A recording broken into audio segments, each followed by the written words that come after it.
এখানে পরিদর্শনের উদ্দেশ্য হচ্ছে এই শরৎসংঘ সংলগ্ন যে মাঠটাকে সংস্কার করা এবং খেলার উপযোগী করা, বা মানুষই এই এলাকার মানুষ বিশেষ করে যারা আছেন তাদের বয়স্ক হোক আর শিশুর হোক যাতে ব্যবহার করতে পারে সেদিকে আমরা আগরতলা পৌর নিগম বিভিন্ন মাঠগুলি সংস্কারের কাজে হাত দিয়েছি। বিভিন্ন জলাশয়গুলির মধ্যে একদম পরিত্যক্ত যে ছিল সেগুলি মানুষ ব্যবহার করতে হবে, সেগুলি কিন্তু বিউটিফিকেশনের মাধ্যমে এখন জনসাধারণ ব্যবহার করার জন্য চেষ্টা করা হচ্ছে। তো আগরতলা শহরকে সুন্দরভাবে সাজিয়ে দেওয়ার আগরতলা পৌর নিগমের আমরা দায়িত্ব নিয়ে আমরা কাজ শুরু করেছি।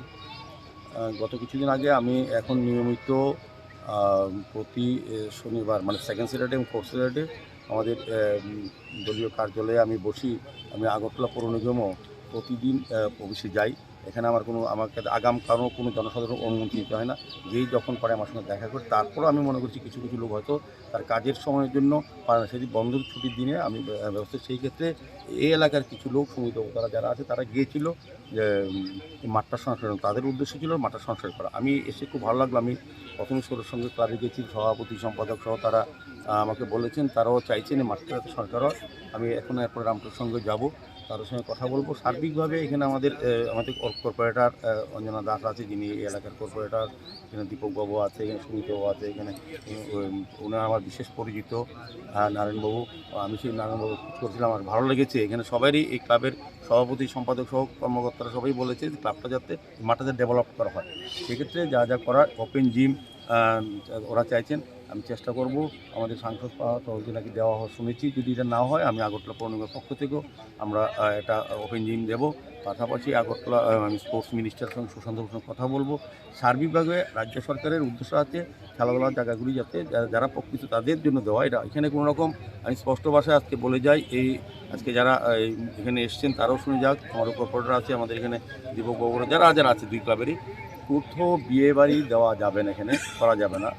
ব্যবসা ক্লাবের ইনকাম দরকার আছে, ক্লাব চলবে কোথায়? ক্লাব তো মানুষের জন্য কাজ করে, ঠিক আছে, এটা আমরা চিন্তা করে ওদেরকে কোনো বিকল্প ব্যবস্থা। কিন্তু এখানে কোথাও আর নতুন করে বিয়ে বাড়ির ব্যবস্থা করা হবে না।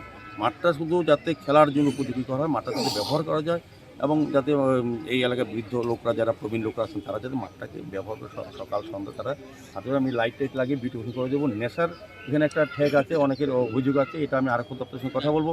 আমি অনুরোধ করবো, এখানে দুইটা স্বনামধন্য রাজ্যের প্রতিষ্ঠিত ক্লাব আছে, সৌরভ সংঘ এবং রামপুর সংঘ।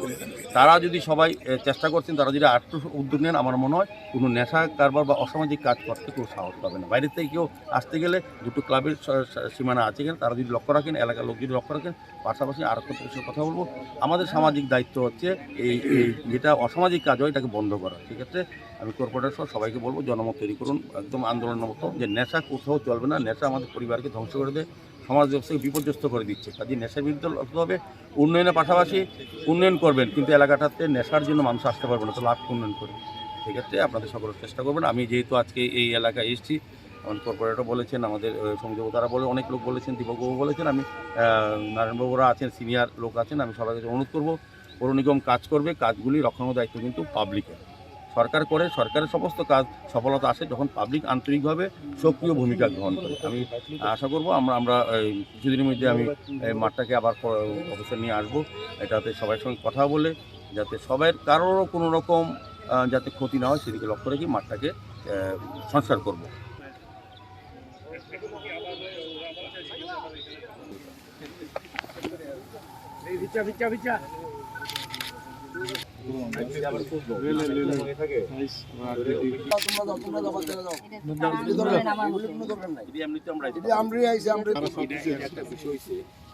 এই যে সাবজেক্ট কইছে